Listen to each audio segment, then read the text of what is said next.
like a book, like a story. Yeah. Okay. It's pretty clever. Interesting. Yeah, right. Thanks for asking. Jonah. Sorry. Yeah. No.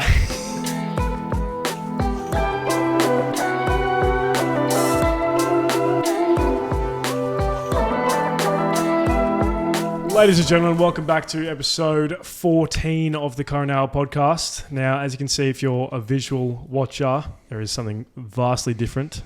We've got a guest on today, ladies and gentlemen. So join me in welcoming Mitchell Law.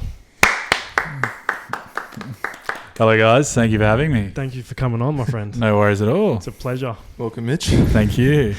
Now, I'm excited. If you don't know Mitch, guys, Mitch is the director, writer, producer of the up-and-coming feature film Navigating Juvenescence. He's my director, Calum's director. He's a great person, and he's just a great friend in general as well. Thank you. Thanks for that wrap. That's all right. So, obviously, we'll just kick and rip and get started, I think. We'll just do the basic questions. How's your week been, Mitch? Week's been all right. Yeah, not too bad. Pretty successful. We had a night shoot last night, so we wrapped at about midnight this morning. Had a nice sleep in, which was good. But the scene we shot was very, very successful and had a lot of fun. Yeah. Right. In terms of other things that happened, well, I don't know. I got bitten by a dog. That was really strange. Okay. Yeah. What dog? It was like a cattle dog. Dog. Like a sheepdog kind of... I don't know, border collie cross something. What, on set? Or? No, like at a mate's place. I won't name the mate, but yeah, the dog just went for me and got me on the leg. And had to go. I got a tetanus shot and everything. Like proper got me through the skin. Like, so yeah, that was a weird. Like, it's so strange, so strange. So had to get an updated tetanus shot because I hadn't had one in a long time. And a bit of a walking wounded, yeah. So, but I'm all right. Yeah, I'm right. good. I'm good. So, it's not every day that you get bitten by a dog. Yeah, so. I think that's highlight of the week. Besides being shoot, on set, the shoot. But yeah, very odd. So yeah. Pardon me. Sorry, I'm just fixing up my mic stand. Yeah, sweet. So awesome. Now, obviously, for the regular listeners, we usually Cal and I just do debates and just fun shiz and stuff like that. But we're going to pivot a little bit and just make this more about Mitch. Going to focus on Mitch, yeah, I think, today. More about Mitch and just more about why he's here, obviously. We've got an hour and let's just get straight into it, I reckon. Make it count. Yeah. Let's do it. Now, Mitch, obviously you're a director. So I just want to know, first off, it's a basic question.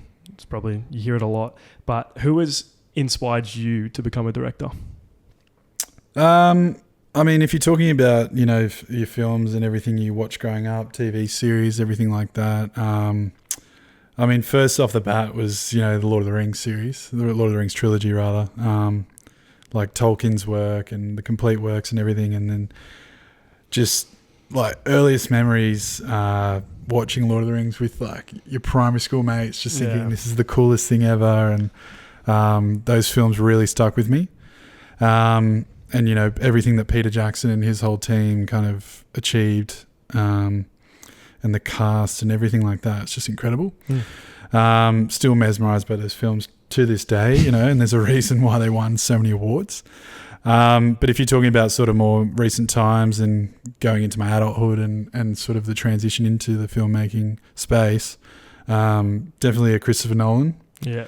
Sit down and loves Christopher Nolan. Oh mate, you sit down and watch one of his films and you're just like absolutely mesmerized visually, the score, cinema, everything. Yeah, cinematic. Like you just, I'm every 2 or 3 years, I'm just waiting for the next one to come out. It's just unbelievable what he can achieve. He's got in the works, doesn't he? Have you heard that? Yeah, with, I saw the recent announcement. Matt Damon's the star. Yeah, which will be pretty exciting. Yeah. They've collabed a few times now, so I'm sure the chemistry will be there. And then Denis Villeneuve as well. Yeah.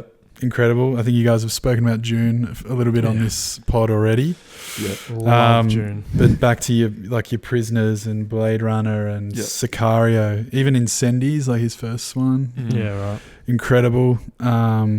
like just his visual storytelling as well, throw in the score, throw in the cast, like everything just marries up and everything just works. And it's just really funny, all the people that talk about working with them, and they just say how much of a genius they both are. So these kind of people really drew me into the filmmaking world, and how a story can just stay with you and really be mesmerized after walking out of a cinema. So yeah, those are probably the two big inspirations as of late. And of course your classics like your Spielberg and all that. And, it's a little hard to narrow down who's really influenced you, because it's the whole aspect of creatives and all that. I think for most directors and all that. Yeah. Cal's gone off. I've just gone off Dan. Going handheld. I thought it's a bit easier to pivot. Anyway, go.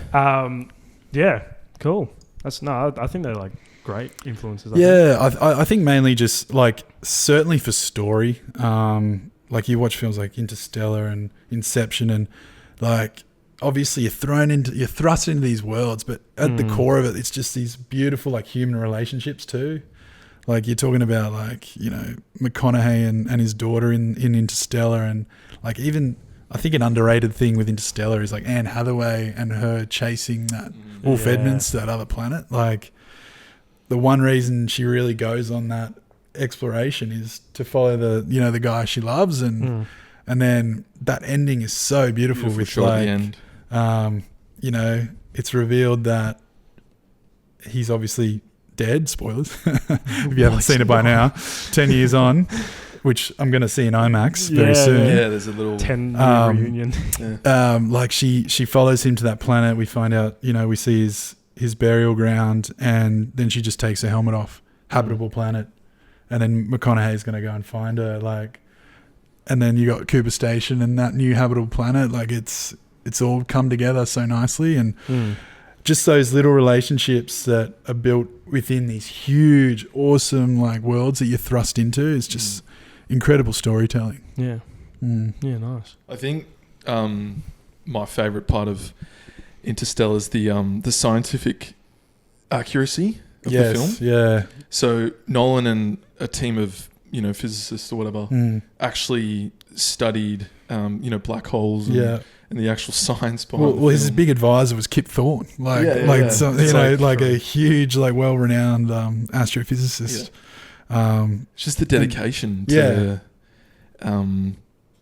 the storytelling, because to the craft. Clearly it's somewhat it's a somewhat fictional world. Yes, but he's still keeping it accurate to a point of scientific relevance. And I think the thing Nolan does, especially what he did with the Batman trilogy, is like he tries to make it relevant to an audience as if this was happening, like as if the guy dresses up as a bat in our society today. Yeah. And then that's kind of what he sort of did with Interstellar. Perhaps like in the near future, this is what potentially could happen to Earth, and this could be our options. So the way that they make it quite relevant and all the relationships and everything, and it brings you into the world and it makes it, as I said, relevant to any kind of audience is really impressive. Yeah, right. Well, I've got a question, because you're an up and coming director, I would say, director, writer, producer, all those titles. How do you feel the industry views emerging filmmakers today? Is it more welcoming, or do you think it's still facing resistance? I think I certainly think overall it is welcoming, 100%. I think the world needs new ideas, because I don't know about you guys, but I'm sick of reboots. I'm sick of we are sequels, unnecessary sequels. Unnecessary sequels. Like it's kind of. Maybe 1 in 10 might come off. I'm not going to maybe name a few because I don't want to point fingers at any of them, but but I think people can agree. It's just every time you see ads for films now, it's just seen it, done it before. Sure. So I think new voices, new ideas, the diversity and inclusivity and everything works too, because you're getting stories from, new backgrounds, new cultures. It's really great. And then new filmmakers are always going to have something to offer. Because you talk about these legends and these directors we're talking about, and all the writers, they started somewhere. You know what I mean? They had to begin somewhere, and cracking their way through the industry would have been very difficult. But you stick to your guns and you persist, and then you find your style, and that's what an audience might enjoy. Yeah. So, you mentioned style just then. What would you say personally your style is? Do you have a style? I don't think I've nailed it down yet because, obviously I'm assuming we'll talk about the film, but it's probably not the genre I want to fall into, to be honest. Okay. I do really enjoy what we're doing and what we're shooting, and it was always sort of first cab off the rank, because in my sort of writing experience, you can't really get it wrong, because you're drawing from your own sort of life and high school and everything that you've experienced. But at some point you want to be writing about, maybe the courtroom drama or the interstellar travel or the some sort of a horror or something like that. You know what I mean? Entering into those genres and seeing what you can come up with. Like sky's the limit. You know what I mean? You never know where you could end up in terms of genre or your style. But I do lean towards your sort of thrillers and dark thrillers and all that kind of stuff, like real gritty. Horror. Yeah, I mean, like as I mentioned earlier, like your Prisoners, Peaky Blinders, all those, and even like your sci-fi into like Arrival and all those kind of films. Arrival's a good film. Arrival, psychological thrillers. Just something that makes you, like it really. You're questioning what could happen next, and then you walk out of the cinema going, that was it. Yeah, of course. Yeah. Now, before we jump into the film, as we said, we'll just get the segment out the way, I think, and we'll involve Mitch in the segment. Let's do it. It can be part of the current hour segment. Cool. Now, if you obviously listened to the podcast before, but if you don't know, I'll just redo it. The segment is what you've been watching this week or recently, and just your opinion and thoughts about it. So, since you're the guest, go first. Oh no, okay. Unless you want us to go first. Let me think. Actually, I've got two. Yeah, I've got two. I recently purchased a new iPhone. Now that gave me 3 free months of Apple TV. So what do you think I've been hitting? Here we go. Ted Lasso. Ted Lasso. Such a good Mate, show. so good. I didn't expect it to be what it is. Yeah, it's like very heartfelt, very wholesome. It gets deep, doesn't it? Yeah, I think I'm season 2, episode 2 or something like that. It gets more touching. Is it 4 seasons? I think 3 released at the moment. 3, yeah. But I'm sitting there just loving him. Like you can't take your eyes off him. It's just like, and he really wrote impressive. It too. Yeah, he wrote it. He produced it.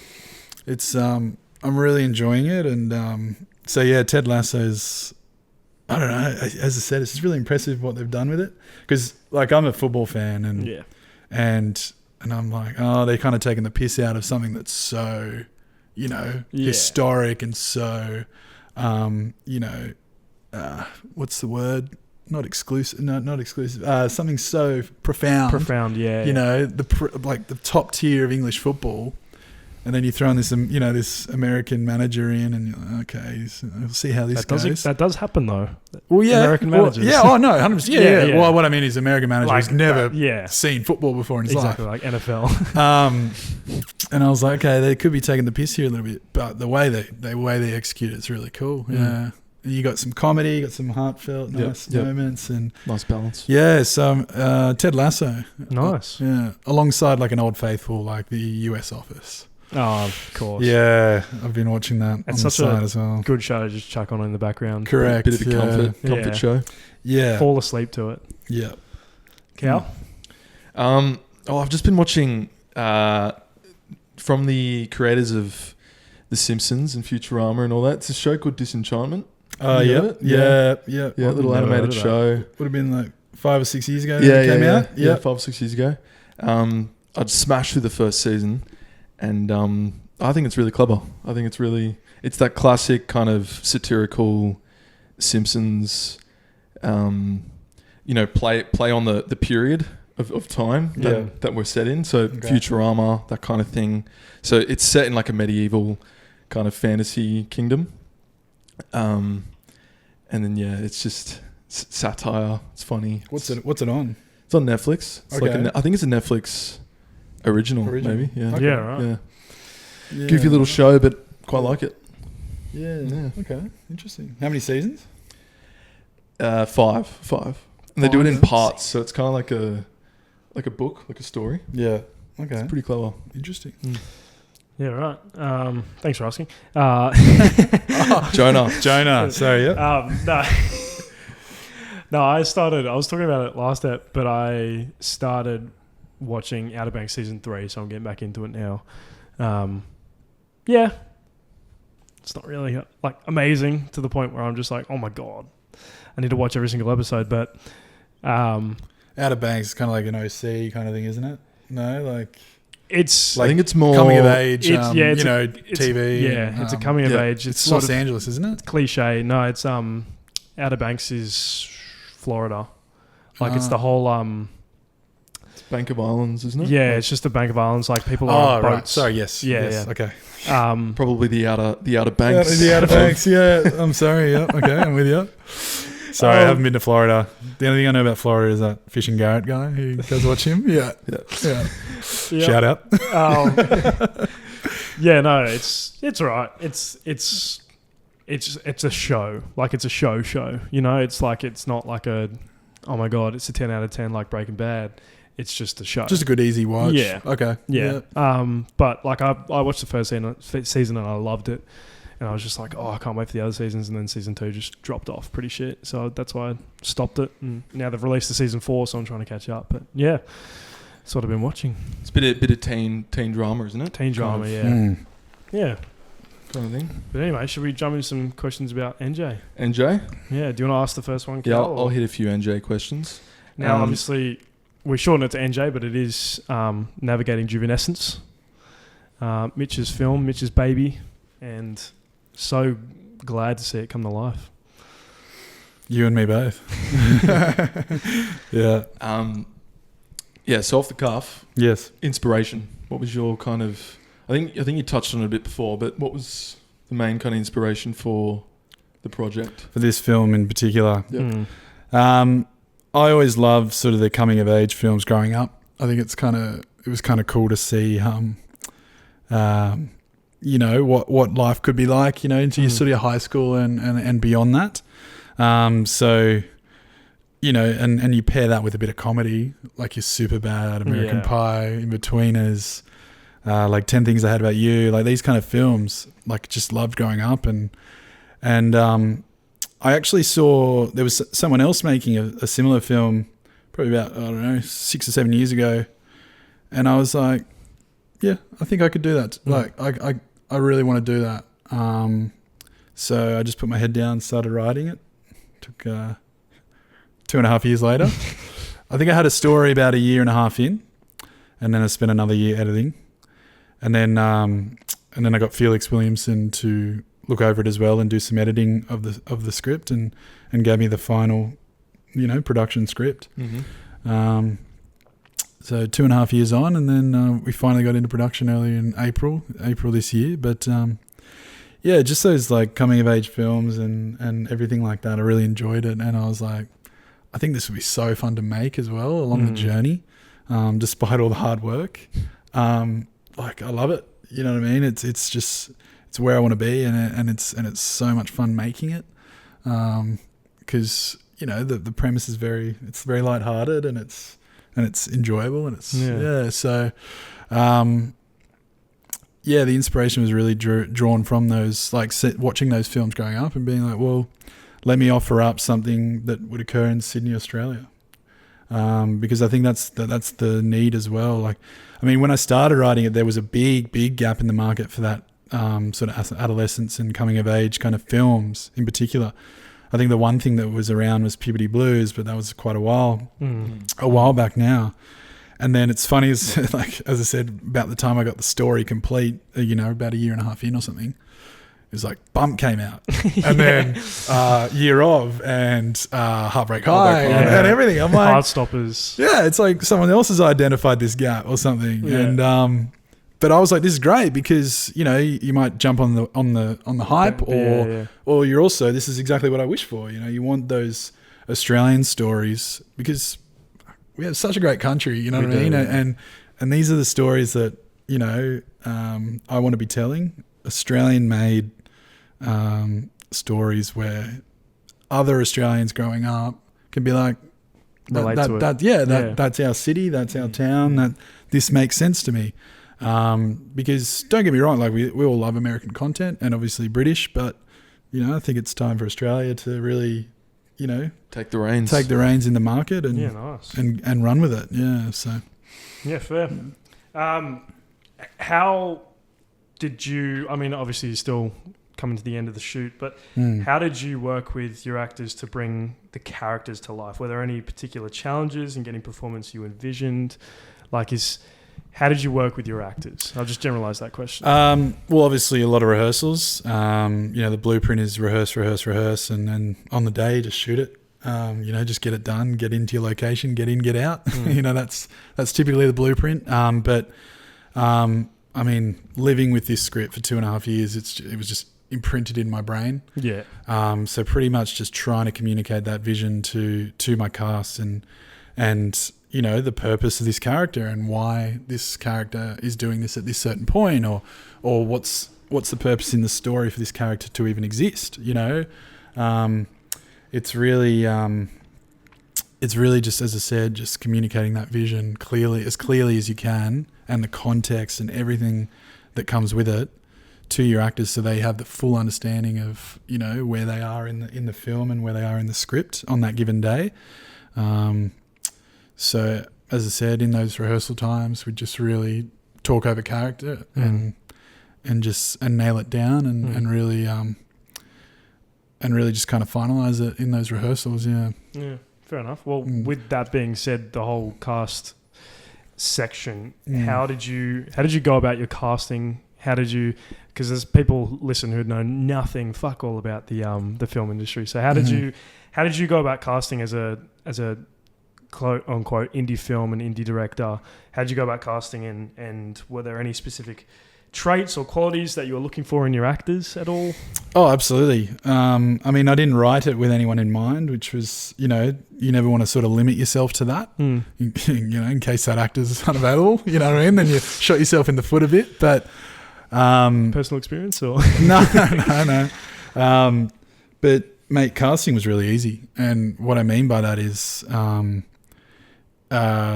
you know, doing acting for 3 years, you have a massive group, like a plethora of actors to draw upon and say, look, hey, I'm making a film. I think this role will be really great for you. And as I said, because I've had that vision in my mind for 2.5 years, I'm like, I think as soon as I see this guy's audition or this girl's audition, I'm just going to be like, yep, that's it. That's the character. So casting was really easy in the sense of being so beneficial of being an actor first before a director and before a writer and before everything, because I think it's true what they say about actors as directors. Yeah. That they just see... you understand it more. Well, you see it from their point of view as an actor, and it all makes sense. But to your point of your last question as well, and in terms of like the prep and everything, it was really great to have some really experienced actors too, because they brought something else, everything to the character as well.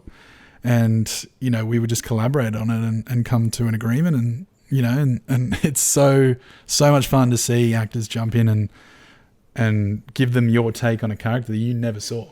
You know what I mean? And it's going, well, that's way more interesting than what I thought. You know, even if it's like just a really, you know, like a character that is in 2 scenes, you know what I mean?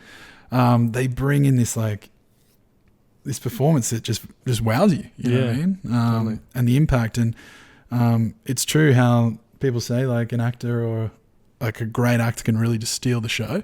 They're not intending to do that, but it's just the way they are. It's just because they're really well prepared and they've brought something awesome to the character. Yeah.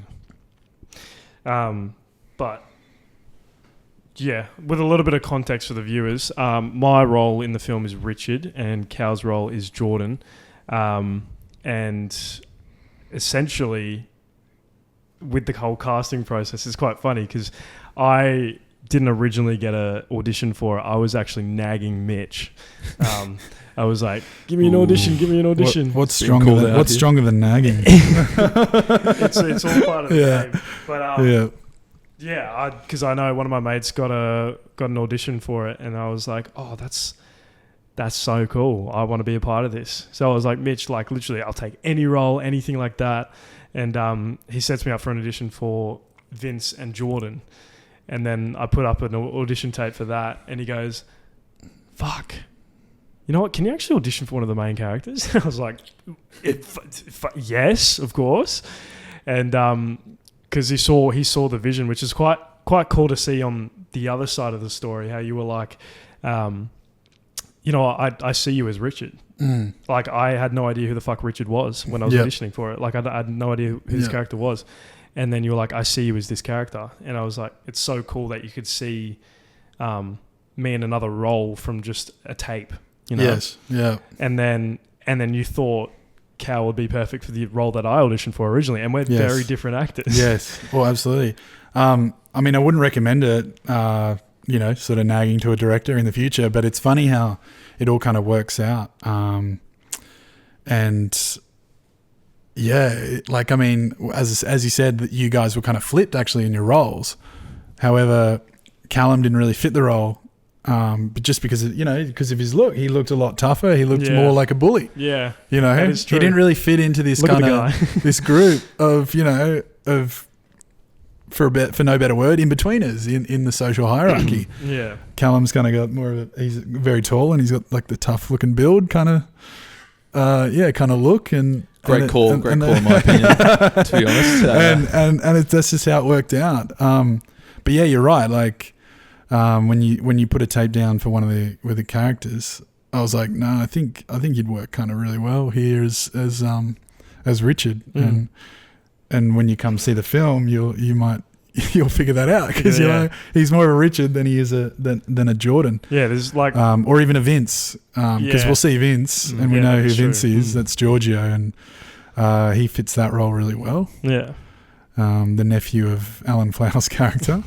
Which is also quite funny because he tapes for Richard as well. Yes, so correct. There's the whole like, you've got a bunch of people taping for this one role and they're like so dead set on getting Richard, and then the bloke who doesn't even tape for Richard gets Richard. It's a weird way that the industry works and the whole casting process works. But I think along with that, with the whole building a character, what I personally liked as an actor is like as a director and writer and producer, you've made a script and you've made a story and you've made these characters, but then it's up to us to create that character. Yeah, for sure. I mean, actors, they've got to bring it, you know what I mean? They've got to bring their ideas because, as a director, I'm so open to ideas because, I think it's pretty, shooting yourself in the foot of not taking on ideas from actors who, do this for a living. Like your Felix and your Johnny and Denise and all these kind of people that we brought in, and like Peter, like Peter Phelps is great. He just walked in, he's like, this is how I'm going to do it. I'm like, let's do it. Yeah, you know what I mean? Like, and I just watched him kind of go about it, playing Mr. Dawson, one of the sex ed teacher. And I was just like, fucking great. You know what I mean? Like, let's do it. And he took on a few of my ideas and that was it. We ran with it. And as I said, if I kind of declined him on that, it would have been just stupid, really detrimental to me. Because, he's been doing this longer than I'm alive, longer than I've been alive. Like, why would you not take on these professional opinions? So I'm always of the belief of being quite open to ideas. Probably not on shoot days because, it's a little too late in rehearsal. Like this is in rehearsal space. But then again, saying that, it's always fun to have a bit of fun on set, and you come up with ideas like on the spot. Jonah, can you do this? Yeah, absolutely. Yeah. Like the. Well, I won't spoil it, but like what we did. I remember what you're talking about. Like, there's a lot of moments where I know exactly. What we can't even like talk. Yeah, well, we both just at the same time. I don't want to spoil it, but I mean, certainly in comedy. I mean, in comedy, it's like things can happen in the moment, and like, you guys have done improv and everything. It's like, it's so strange where your intuition takes you. Yeah. And when you're watching it in the moment, you go, I think it'd be really great if Calum just, just did this instead. And then bang. And that's the decision that can be the decision making. Yeah. It's really interesting how it all happens. And that's the fun of it. You know what I mean? That's especially comedy, as I said. Like, well, it's a dramedy, like drama comedy, but with all the comedy tied in, that's where it gets fun, you know. Sure. Do you want to? Yep. Yeah, you go for it. It looked like you were the last one. No, I was just gonna back what's the word? Backpedal. Backpedal a little bit and piggyback. Segue. And Shut just up. say like I think I definitely learnt or am still learning on set, and I think it's the whole experience has been kind of educational in terms of acting and being an actor, especially the people like the co-stars that personally I'm like working with in scenes. Michael, Nat, even Mus, just some of the stuff that they're bringing to the scenes and the characters. It's just it's really helped me kind of understand characterization and bringing a certain level of energy to set. Yeah. So just wanted to chuck that in there. But yeah. No, absolutely. I mean, I'd preach that for sure. It's time on set is like invaluable. And you learn that from other aspects of life, just whether it's sport or whether it's like anything, you just like practicing and rehearsal and everything like that, and then bang, you're on set, and that time on set's really invaluable just to be like, to get it, especially, starting out, getting over those nerves so that you can really just start getting into the best work you can produce. Because we all have nerves when starting out, what I mean? Exactly. But once we get into a bit of a rhythm, it's really interesting what can happen. And like that educational kind of side of it, like absorb like a sponge, you know what I mean? So, Now, obviously we're actors, all three of us, but predominantly Cal and I. But how, obviously there's another side of in front of the camera, there's behind the camera. So how did you create a bond with your creatives, your crew, and how did you go about organizing that and building that relationship with you and your crew? I think best way to answer that question is just bringing in like-minded people, people that really want to like achieve something together, that they're all on the same wavelength. I think if everyone is really, really focused on the same goal, it's like unbelievable what can happen. I've got an unbelievable team of people that are just like incredibly dedicated and like cast and crew. You know what I mean? And everyone really wants to succeed, and it's so awesome to see. And for me, it's so heartwarming as well. But if you go into your sort of individuals, I mean, I've got, Simon, who's just got a wealth of experience behind the camera. Yeah. He's incredible what he does, and in front as well. And Michael as well, who's done some cinematography for us as well. Like he's, we're very similar in the same way of similar age, similar aspirations. He does he's a great creative as well. The way he sees things, like he's an editor, he's an actor, he's a cinematographer. He's really great at seeing things. And then you go into the sound department. I've got Jack and Jack's team. Jack, American Jack. He's great to have around. Like he's really good morale, and we've had some people jump in as well as sound recorders and boom operators, and like everyone's been great. Like it's been incredible. And then you go into the core group as well, into the rest of the crew, and like just as I said, unbelievable like-minded people, and the way that they're just dedicating themselves to this final result, like it just makes me so incredibly proud and just so grateful as well. But that's what you got to do. You pull together a team that really wants to succeed at the same level, and it's incredible what everyone can achieve. With that being, you've already slightly touched on it, but how did you get your creative team and your crew to see and make your vision possible? I think, certainly, you know, we had our table read, and you know, everyone has a copy of the script, and everyone would have had a read of that, and that's your product. That's your first step, having a good script, and then obviously it's executing it. And I mean, I don't claim to be the best leader of all time. You know, like I'm not.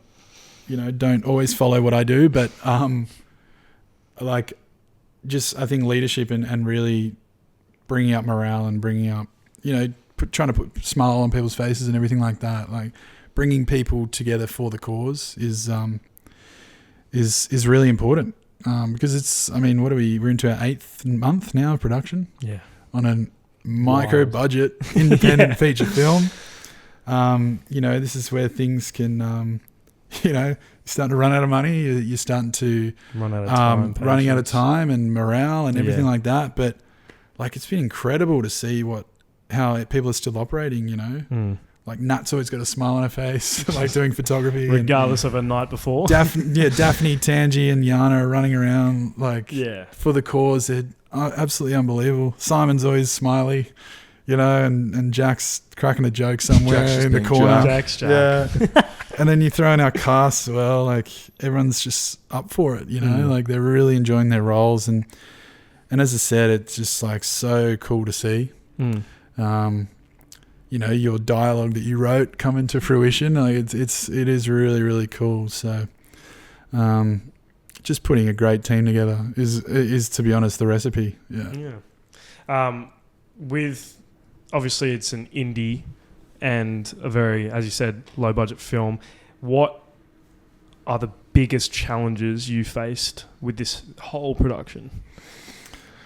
Oof. It's a tough question, because there are a lot of challenges when it comes to indie filmmaking. Well, probably about a year ago we were in pre-production, and then we finally got the script over, you know, to where it needed to be, because it was a bit long at the start. It was quite long, and we cut it down, Felix and I, and then we got into production, and I think to be honest, packing my car every time I go on a set with all those props. I'm the props master. I am the casting director. I am, like, you know, I'm not trying to toot my own horn, but sometimes you just got to you have to do the work. You have to do the work. And like packing my car, like for all the high school scenes, I think I ironed. That was the first shoot block too. I think I ironed like 17 shirts in one night, and all the pants, all the skirts, everything. Hanging up in the car. And then straight into the green room, and everyone's like, "Can I keep it?" I'm like, "Well, you know, like, no, because we need it. I don't have the budget for more shirts, you know."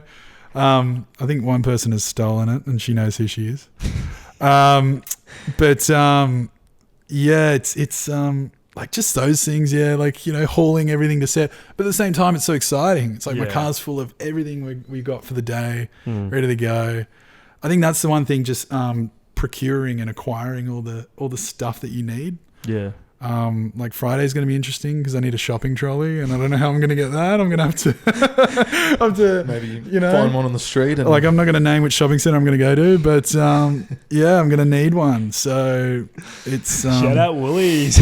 Like, do you know what I mean? Like, just stuff like that. I had to buy the $800 Toyota Corolla. That is true. Is that how much it was? It's a 1988 Toyota Corolla. I bought it from a 91-year-old man, John. Lived in the Northern Beaches. He was no longer legally allowed to drive because of his eyesight, so he had to sell the car. Didn't meet John. Reason? I didn't get to meet John, unfortunately, but his neighbour sold it on his behalf. It was actually a little beautiful story. His wife had a florist in the city somewhere, and after his day job, he would drive to the florist in the city, 5, 6 p.m. and deliver flowers out of the car. In that exact same car. So he had it brand new, 1988, now 36 years old. Still going. We're still going. And it's a massive part of the film. So, and it almost didn't start the other day. Oh, mate. I've had to, my brother's a mechanic, thank God. And we've got it started a few times, so thank God. But just stuff like that, procuring things on a low budget and having to run around the city and finding stuff, finding locations, extras, all these kinds of things. It all adds up, absolutely.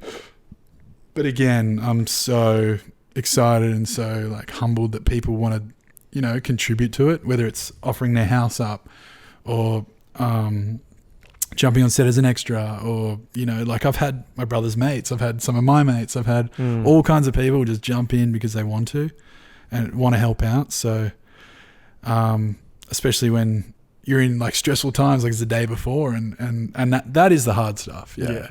When you're sort of not sure how it's going to work out, and then somehow something pulls through and it works, and it all comes together.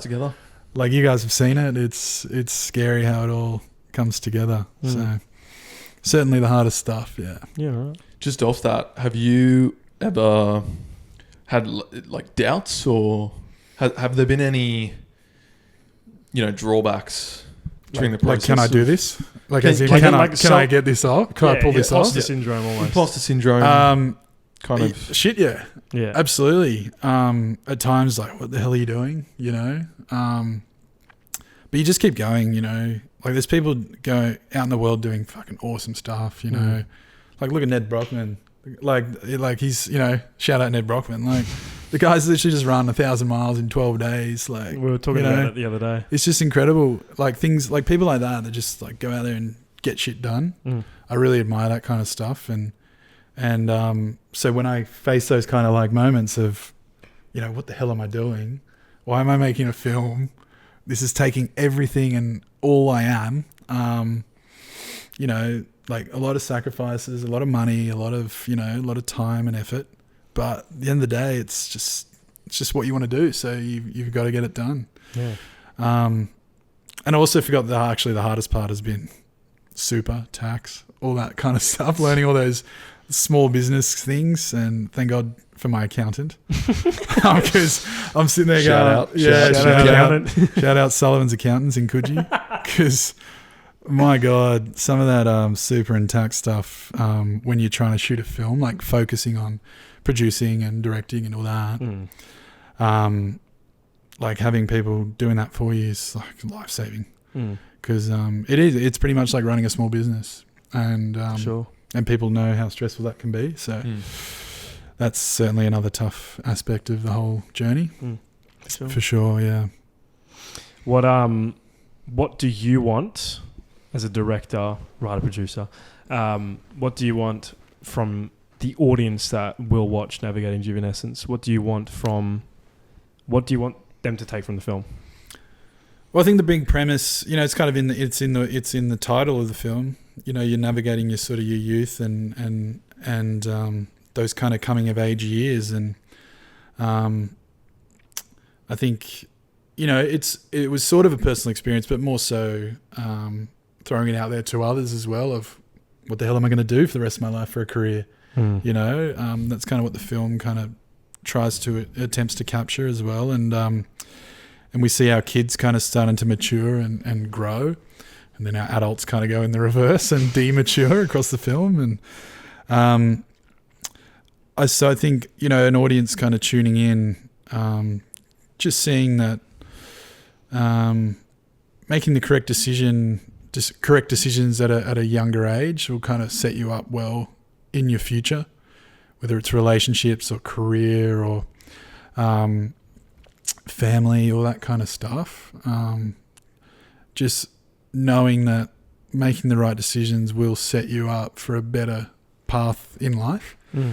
But we all make mistakes, and we all do, you know, sort of trot off the path a little bit, but it's about kind of finding the right path, I guess, for the especially for these young guys, and even for the adults in the film as well. Yeah. Which they go on a hectic journey, and they even learn stuff about themselves as well. So yeah. Oh. Just that coming of age, kind of even throwing some romance and all that kind of stuff. So yeah. Good romance in the film. Yeah. Yeah. What does that mean? No, I'm not spoiling it. You just have to wait and see. Correct. But there is good romance in the film. Yes, there is. On multiple occasions. Anyway. Yeah. Now, are there any ambition for upcoming projects? Yes, always. Absolutely. always something in the works. But I mean, the main goal is to get this one off, get this one done first and edited and, premiered and festival runs and everything like that and distributed. But I've always got ideas, whether it's, I've got a lot of, feature film ideas and even a series as well. Writing 6-episode series. Nice. Apple TV short. Which is really exciting. I am, to be honest, really excited about this one. It really, really says Australia, as I said earlier, it's about kind of telling Australian stories and this one really reflects that. So I'm really excited to kind of continue and finish writing that one. And then, plenty of other film ideas as well, which similar genre or pivoting a little bit. The series is definitely not. No, not comedy. No, not a coming of age comedy. Certainly not. More gritty, more drama. And the other films, maybe sort of a dramedy as well. But as I said, I'd like to expand into other genres for sure. Yeah. Nice. Now we'll just wrap up with NJ as a general. Sure. What lessons, obviously, it's still finishing, but what lessons from this film do you think you'll carry on to the others? Oh, just as we spoke earlier, just, even more set experience being in the director's chair and working with actors, knowing your limitations, like, what we can achieve with what we've got. Like I certainly know that now, you know what I mean? It's, just taking everything I've learnt from this into the future. And, it's interesting how, you write a whole script and you're directing, but you're just always learning, always learning. Of course. And it's really great to bounce off these guys who've been in the industry a long time, the cast members and some of the crew members. Because I don't claim to be the most experienced on that set. Absolutely not. So it's about seeing their perspectives and taking on their information or their tips that they're giving you and really trying to put that in, insert that into your own approach. Because, you sort of just take 20% from someone and 20% from someone else and 20% from someone else. Because not everything's going to work. Exactly. Not everything someone else does, especially in the creative space, is going to work for you. So you take on what you really like and then, as I said, insert it into your own approach. Yeah. I mean, I guess you'll learn from the editing process too, because obviously the director, producer and all that, they sit in the booth and go through it. So it's going to be really interesting because it's always been something interesting for me as an actor to see that process. Because all we do as actors in a real world scenario is we turn up on the day, do our lines, and then that's it. There's so much more that goes on behind the scenes. 100%. Yeah. Hit your mark, deliver your lines. There's a lot more to it. Yeah, absolutely. As Mamet has quoted. But I think that's when you'll really learn qualities and techniques to define you as a director that you will take into. Yeah, I think certainly the post-production, your editing and, ADR, all that kind of stuff, it's just about knowing your shot list, knowing what you need to, get in and get out, or start thinking of your more creative shots, your more dynamic shots.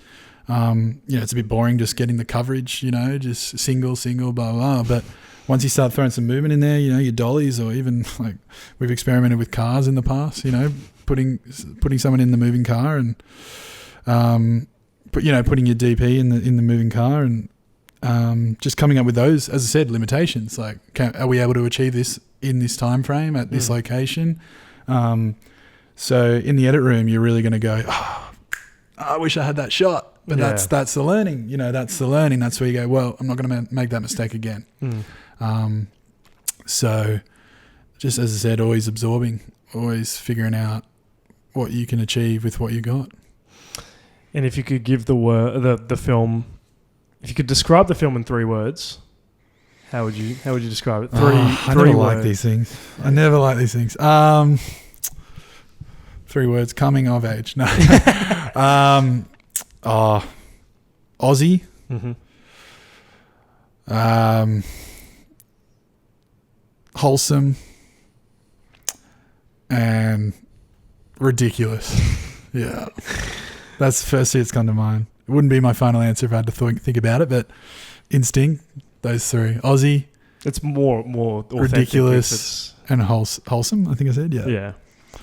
Right. Well, yeah. I'm very excited to see the final product. I will drop everything in a heartbeat to come see this thing in the cinemas in premiere. But Navigating Juvenescence is the film. Remember the name. For the visual listeners, we'll put the Instagram handle up on the screen, so you can go give the Instagram page a follow. It will be coming out 2025, early 2025. Yep. That's the goal. Still aiming for that February premiere night. Yeah. At the Ramag Ritz. That's the plan. Hell yeah. Because that's where I grew up watching films and falling in love with cinema. So that's the plan, February.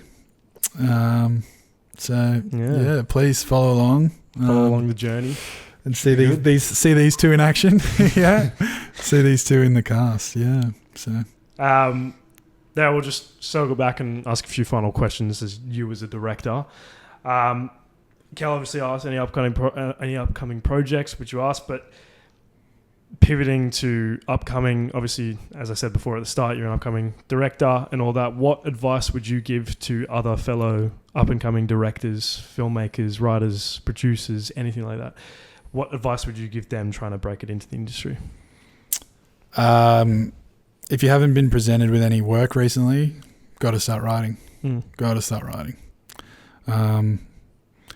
Whether it's whether you got a core group of filmmakers around you, which is the best thing you can have at that stage, which I do have, which is really great. There's a good chance that even if someone's written something, it might not fit your genre or it might not fit your style, or it might not be for you. So whatever you come up with writing, it's going to be from you, and you'll be really, really instinctive on directing it, because you'll know it. You'll know it with your heart and soul that it's come from you, and that's the project that you should be focusing on, particularly if you've got nothing happening for you. Got to start writing, because it's the best way to show off what you can do, because again, you know the story, you know what your shots are going to be, you can see it in your mind. That's the best way you can start directing stuff. Do you think it helps for directors to have written their stuff? Because I know a lot, and for instance, Cal and I are doing a short later this year. The writer is an actor and not so directing it as much. So the director is directing something that they haven't fully written, whereas you've fully written NJ and you've directed it fully. Would you say it helps to have written the project? Oh, absolutely. But I think both scenarios are different and both scenarios work for sure. It's like reading a book and potentially picturing in your mind, how would you start shooting this? How would you start directing it? Yeah. You might see, first book you think of, like your Harry Potter or whatever, Hunger Games, something like that. You'd start just picturing in your mind how it's going to look. So not necessarily, you don't have to be the writer, but it's certainly helping you if you've got no work. You know what I mean? If you've got nothing, if you don't have a script in front of you, you don't have someone that's writing for you, I think it's beneficial to you to start writing. But both scenarios would work for sure. I think especially if you've got a very experienced director jumping on a script that they've never seen before and going, I really like this script. Yeah. This is how I envision it. We can execute this. Yeah. So, but both scenarios work. Absolutely. Yeah. I mean, I've never directed or written or anything, but I've always been interested in writing something. What would you say to, this is more directed at writers, what would you say to writers, just advice on writing in general? Like how do you put thoughts to a page and doing that and doing it for a year and a half? Like, did you lose any like motivation for it? No, I didn't lose motivation, but to answer your question, best thing you can do as a writer is write the scenes that are fundamentally absolutely in the film, like as in the things that you can't stop thinking about. It's the scene you see in your mind, and it has to be in the film, and it's just that turning point or that part of the film where you go, ooh, yeah, that's it. You know what I mean? It's just those scenes that absolutely have to be in there, and then you start connecting the dots. Whether it's the scene at the start or whether it's the ending. I mean, having an ending and drawing to that is really helpful too, because you can set up that ending really well with all the stuff that's happening prior to it, because you can throw in your little, bits and bobs. Yeah, bits and bobs. Filler and all the scenes stuff and all that really helps with rewatch value. I'm massive on rewatch value. Yeah, that is true. Like your ending scene or your final scene, and then just build to that. If that's the, as I said, if that's the scene that just is playing on your mind so much and you love it and you're like, yep, this is the scene, this is what's happening. Like whether it's a mother and a daughter screaming at each other because of something, or, let's not say screaming, but they're conflicting, because they've got this 20-year history. It's like, well, what's built up to that? Let's see prior to that, why has it got to this point?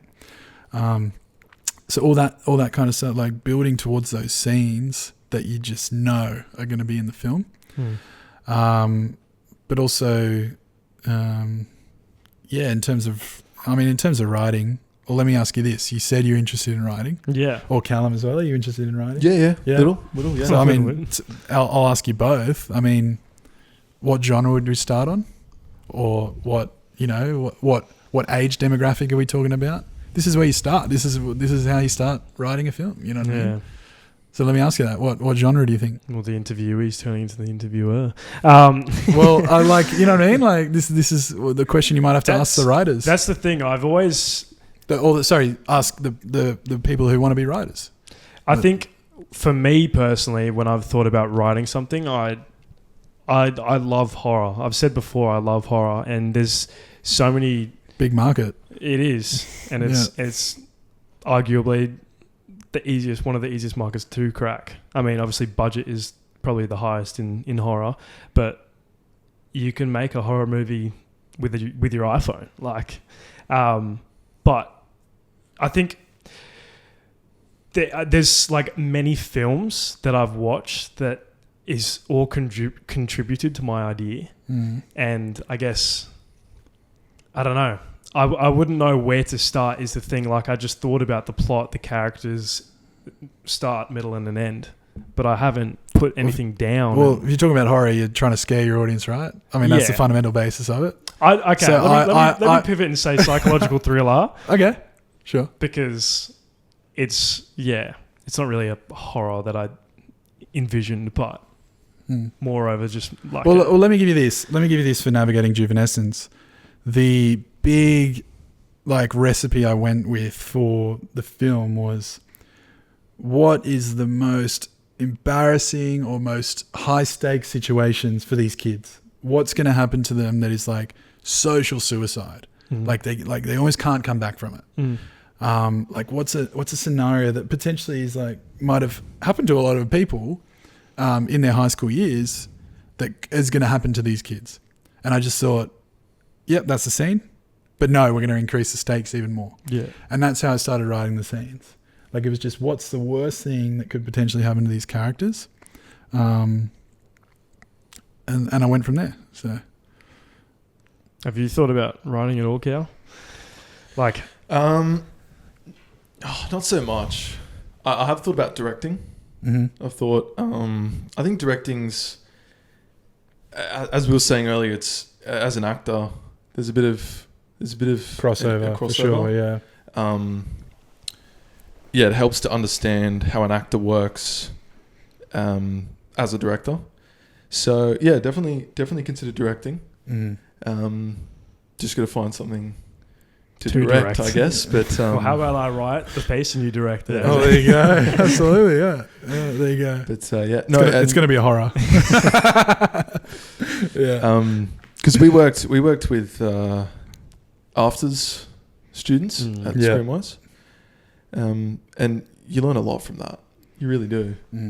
If you can learn from a director and a director can learn from you, being an actor, it's this really nice a collaboration where, again, it's educational. You learn so much about how the set works, what you need to give, what they need to kind of assist with, and it's really nice environment. Being able to do both, kind of in front and behind the camera. Yeah. Mm-hmm. Yeah. And I guess, Mitch, wrapping up here with, obviously, how many times have I said it this fucking episode? You're an up-and-coming director. In years to come, what impact do you want to leave on the industry? And a piggyback question to that, which you could also answer, is what do you want people to remember you by? Straight off the bat, it's not even about me, to be honest. I just want to work a job that I love, and it's filmmaking, it's directing, it's writing, it's putting what I write on a page on the screen, and just hoping people love it. I think let's say impact, putting Australia on the map, that would be fun. You know what I mean? just really offering up Australian stories to the world and showing that, what we're capable of as filmmakers, and collaborating with, some really great people in the industry, cast or crew. And, I've probably said it already, but collaborating with a big team it's so much fun. And seeing what people can come up with through their talents is really cool. Whether it's camera, whether it's sound, editing, acting, everything, and all in between. It's just really cool. So, Matt, again, it's not about me at all. It's just about offering up a story and just hoping people enjoy it and walk out and challenging their ideas or getting people off the couch to do something, or whether it's maybe addressing an issue or something along those lines. Because those films, I can't really think of one off the top of my head, but I mean, maybe Green Book, with racism and all that kind of stuff. Those films are really cool, because I think a lot of people would have sat down and watched that and just really been taken a lot away from that film. Or I can't think of anything some sort of more issues. That's the first one that came to mind. But those kind of films are really great, I think, that really challenge ideas and really bring people together. It's just the magic with what you can do with a story. We're told stories when we're 3-4 years old, and we never bring them to life. Yeah. We never stop consuming them. We're a human being that just loves. And COVID showed that, the entertainment industry, everyone was watching films and TV, so it's never going to go away. And just making stories that leave an impact, as I said, whether it's challenging ideas or getting people to champion an idea or take something on, would be really, really cool. So, yeah. And I guess the final question I have for you today, Mitch, is in one sentence, in a few words, what advice would you give to people sitting there listening today thinking, I really want to get into directing? Into directing? One sentence. Well, I've been saying it recently a bit. Make it work, make it happen. And what I mean by that is there's so many excuses, there's so many barriers, there's so many things that get in your way, but you just got to find your way through, navigate your way through. Hey! Yeah.